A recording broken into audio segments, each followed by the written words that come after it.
तो आइए दोस्तों, हम बात कर रहे हैं आज एलआईसी के सी प्लान के बारे में। जैसे कि आप जानते हैं, एलआईसी का सी प्लान है जो काफ़ी मार्केट में हॉट प्लान है, जिसका टेबल नंबर है 852। इसके बेनिफिट्स के बारे में आज हम बात करेंगे। ये प्लान एक स्मार्ट चिप की तरह वर्क करता है मार्केट में, और साथ में हम लोगों को एक रिस्क कवर प्रोवाइड कराता है विद गारंटी एडिशन, जो कि 7 to 10 टाइम्स का रिस्क कवर इस पॉलिसी में मिलता है, जो भी हम साल का प्रीमियम भरते हैं उसमें। तो आज हम इसकी डिटेल में डिस्कशन करेंगे, इस पॉलिसी के क्या बेनिफिट्स हैं, इस पॉलिसी को लेने के बाद ये कैसे मार्केट ग्रोथ करता है, कौन कौन से फंड्स हैं जिन फंड से हम पैसे लगाकर फंड लगाकर एक अच्छा रिटर्न ले सकते हैं, और साथ में एक बेहतरीन रिस्क कवर इस पॉलिसी में साथ साथ चलता रहे। तो सबसे पहले हम बात करेंगे इस पॉलिसी के की फीचर्स की। की फीचर्स में पहला पॉइंट, जैसे आप देख रहे हैं स्क्रीन पे, रेगुलर प्रीमियम टर्म, या आप इसके अंदर जितने साल के लिए चाहें प्रीमियम भर सकते हैं। मोर्टेलिटी चार्जेस का ऑप्शन, जैसे कि और जगह पर आप जाएंगे लेने के लिए कंपनीज में तो वो रिफंडेबल नहीं है, लेकिन एलआईसी में मोर्टेलिटी चार्जेस रिफंड कर दिए जाते हैं, जो कि रिफंड से मतलब है कि जो अमाउंट आपके रिस्क कवर के लिए आपके फंड में से यूज़ किया जाता है, उस फंड में ये चार्जेस बाद में रिफंड कर दिए जाते हैं। लॉन्ग टर्म कैपिटल गेन की बात करते हैं इसमें, तो यहाँ पर long term capital gain tax is zero.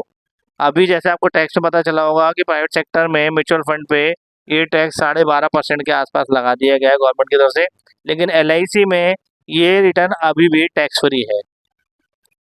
इसके अंदर स्विचिंग चार्जेस एलआईसी की तरफ से अभी ज़ीरो है। आप साल में 4 बार अपना फंड को स्विच कर सकते हैं किसी फंड में। उन फंड्स की हम डिटेल में भी डिस्कशन करेंगे।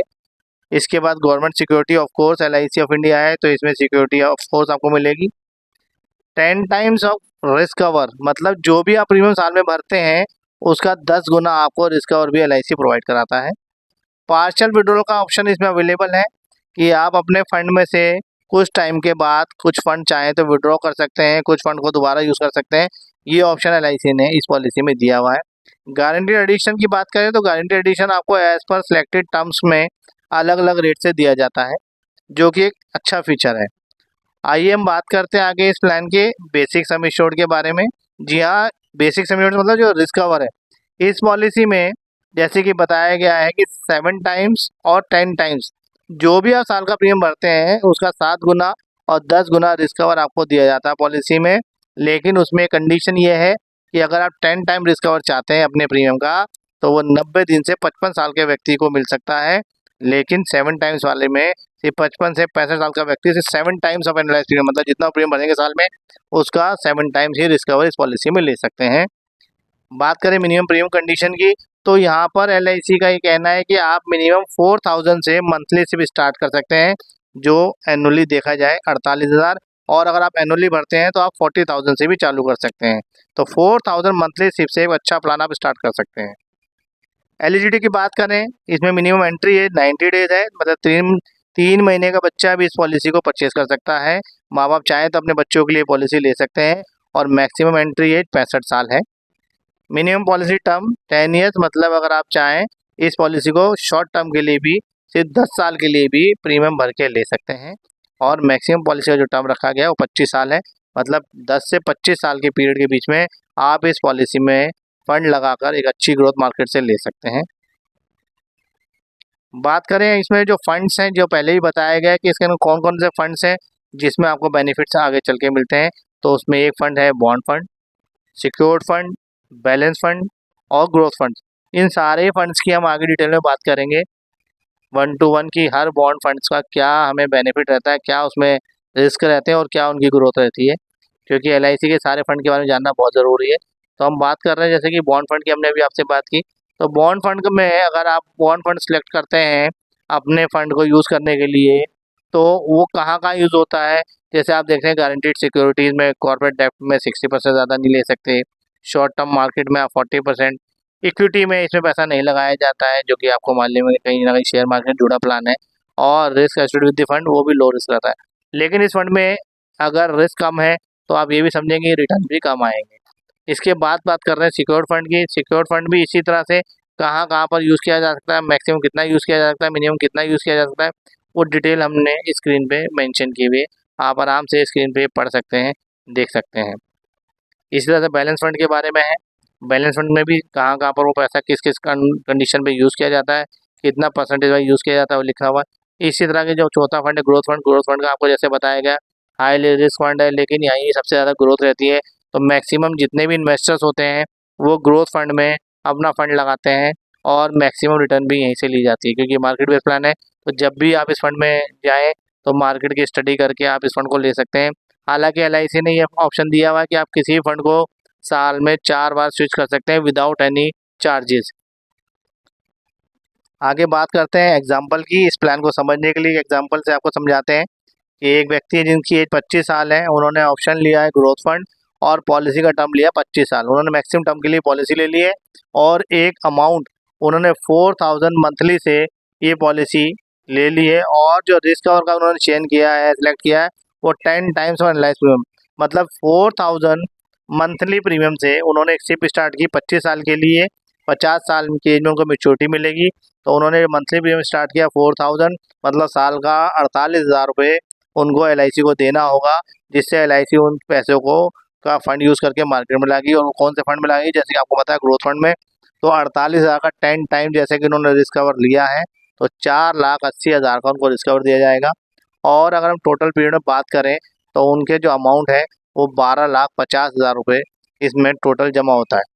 और अगर रिटर्न की बात करें 15% से भी, तो जो रिटर्न है वो अमाउंट अप्रॉक्स 97 लाख 82,022 है। ये एज पर मार्केट रिटर्न्स है। अभी वैसे एलआईसी का जो ग्रोथ रेट अभी देखा गया वो 21% है, फिर भी हमने जो कैलकुलेशन 15% बनाई हुई है। आप इसको साथ साथ जैसे जैसे क्वार्टरली रिजल्ट आते हैं वहाँ भी आप इसको डिटेल में पढ़ सकते हैं। आइए बात करते हैं आगे कि अगर किसी पॉलिसी होल्डर की शेयर मार्केट के प्लान में डेथ हो जाए लेने के बाद, तो उनको क्या बेनिफिट मिलता है। जैसे कि आपको पता है 25 साल की एज ली है और 50 साल के पीरियड के हिसाब से पॉलिसी ली गई थी, लेकिन डेथ जो है 7 ईयर में हो जाती है। तो उस टाइम पे जितना भी उन्होंने इन्वेस्ट किया है, जो भी उन्होंने प्रीमियम पे किया है, और प्रीमियम से जितना भी मार्केट में जो फंड लगाया परचेज किए गए हैं, उस फंड की जो भी वैल्यू होगी, जैसे कि हमने 15% अभी लिया हुआ है, तो 15% से जो भी उनके दिए फंड की वैल्यू होगी या तो वो दे दी जाएगी, या फिर जो उन्होंने रिस्क कवर 10 टाइम्स का चयन किया है वो उन दोनों में जो भी ज़्यादा होगा उस वक्त वो नॉमिनी को दे दिया जाएगा और पॉलिसी क्लोज हो जाएगी। इसी तरह से बात करते हैं गारंटी एडिशन की, कि इस पॉलिसी का जैसे आपको पहले बताया गया है कि इस पॉलिसी में गारंटी एडिशन का ऑप्शन एलआईसी ने दिया है। तो वो गारंटी एडिशन का मतलब ये है कि आप जो भी एनुअल प्रीमियम देते हैं उसका कुछ परसेंटेज वाइज एलआईसी भी आपको एज ए गारंटीड इसमें प्रोवाइड कराती है। जैसे कि आपको स्क्रीन में दिख रहा होगा 6 ईयर में 5%, 10th ईयर्स में 10%, 15th ईयर्स में 20 ईयर्स में 25 ईयर्स में, हर 5 साल में गारंटी एडिशन का ऑप्शन एलआईसी ने इस पॉलिसी में दिया हुआ है।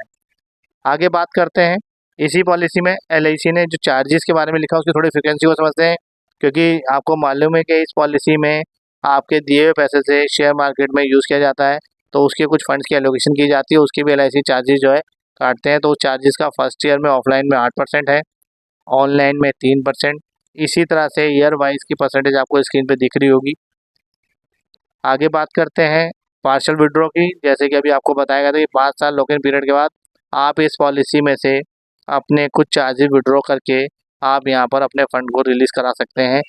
मिनिमम एज 18 ईयर्स है। जैसे आपको बताया गया जो भी आपकी उस टाइम फंड वैल्यू होगी उसको आप यहाँ पर कुछ चार्जेस के बाद, जैसे 100 रुपीज़ चार्जेस हैं पर विड्रॉल के बाद, आप परसेंटेज वाइज आपको इसमें दिख रहा होगा आप विड्रॉ कर सकते हैं। जैसे कि 6 to 10 ईयर्स अगर आपकी पॉलिसी चल जाती है तो जो भी आपके फंड की वैल्यू होगी उसका 20% तक आप विड्रॉ कर सकते हैं। ऐसे 11 से 15 साल तक के बीच में आप 25 साल का विड्रॉ कर सकते हैं 25% का। ऐसे 16 से 20 तक के साल में आप 30%, और ऐसे ही मैक्सिमम 21 साल से 25 साल की पीरियड में आप इसमें 35% तक का जो भी फंड वैल्यू होगी वो अपने पॉलिसी से आप विड्रॉ कर सकते हैं।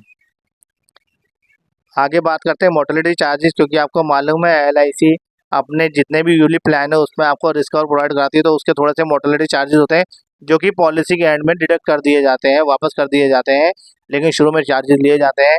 ऐसे ही एक्सीडेंटल बेनिफिट चार्जेस हैं 40 पैसा एक नॉर्मल के लिए और 80 पैसा अगर आप पुलिस पर्सनल है, तो पर 1000 की कैलकुलेशन हिसाब से वो भी आपको इसे पे करने होते हैं। फंड मैनेजमेंट चार्जेस की बात करें तो एलआईसी जब भी आपके फंड को मैनेज कर रहे हैं तो उनके जो मैनेजमेंट में लोग हैं उनके चार्जेस में लगते हैं, जो आपको स्क्रीन पे दिख रहे होंगे 1.35% पर एनएम फॉर ऑल फंड्स और 0.50 ये डिसकंटिन्यूड पॉलिसी फंड है। ये सभी फंड आपके सामने स्क्रीन पे आपको नजर आ रहा है। स्विचिंग चार्जेस जैसे बात की थी कि पहले 4 स्विच जो हैं वो आपको फ्री है। उसके बाद अगर आप फिर स्विच करते हैं किसी फंड को दूसरे फंड में, तो उसके 100 रुपीज़ पर स्विचिंग चार्जेस LIC आपसे चार्ज करेगी। साथ में विड्रॉल चार्जेस की जैसे आपको बताया कि आपको 100 रुपीज़ पर विड्रॉल LIC को पे करना होगा। अदर फीचर्स की बात करें तो यहाँ पर increase decrease in sum assured allow नहीं है कि आपने जो अमाउंट आज फिक्स किया है वही आपका पूरे पॉलिसी टर्म में कटेगा, आप उसमें एड ऑन और कम नहीं कर सकते हैं। टॉपअप का इसमें ऑप्शन नहीं है। असाइनमेंट नॉमिनेशन इसमें अलाउड है। लोन फैसिलिटी इस पॉलिसी में LIC की तरफ से नहीं है। सरेंडर वैल्यू की बात करें तो इस पॉलिसी को आप कभी भी सरेंडर कर सकते हैं 5 साल के लॉक इन पीरियड के दौरान। Fund is transfer to the discontinued policy, मतलब अगर एक बार आपने पॉलिसी सरेंडर कर दी तो ये डिसकंटिन्यूड पॉलिसी फंड में चली जाएगी और उसके बाद क्योंकि नया परचेज कुछ होगा नहीं फंड, तो जो भी उस टाइम पे उसकी मार्केट वैल्यू होगी वो आपको दे दी जाएगी। साथ में फंड मैनेजमेंट चार्जेस वो डिडक्ट किए जाएंगे, रिस्क कवर खत्म हो जाएगा, राइडर कवर खत्म हो जाएगा, तो जो भी उस टाइम फंड वैल्यू होगी वो दे दी जाएगी। तो आई होप आपने ये प्लान समझ लिया होगा। फिर भी अगर आपको कोई इसमें क्वेश्चन है, कोई इंक्वायरी आपकी है, तो आप हमारे दिए नंबर पे कॉल कर सकते हैं। हमारे